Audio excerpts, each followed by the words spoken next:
বিভিন্ন দেশের পণ্যের ওপর নতুন করে শুল্ক আরোপ করেছিল যুক্তরাষ্ট্রের প্রেসিডেন্ট ডোনাল্ড ট্রাম্প।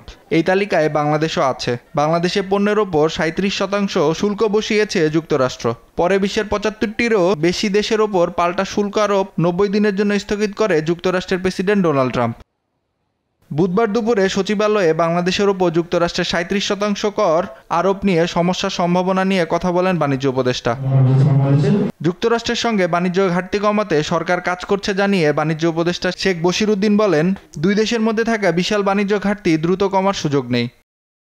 বিগত সরকারের ভুল নীতির কারণে দেশের অর্থনৈতিক ঘাটতি তৈরি হয়েছে উল্লেখ করে উপদেষ্টা বলেন, দেশে প্রয়োজনের চেয়ে অতিরিক্ত খাদ্য মজুত রয়েছে। ভারতের ট্রান্সশিপমেন্ট বাতিলের কারণে ব্যবসায়িক খরচ শূন্য থেকে মাইনাসে আনার চেষ্টা চলছে বলে জানান বাণিজ্য উপদেষ্টা। নাইম আফসান, দেশ টিভি, ঢাকা।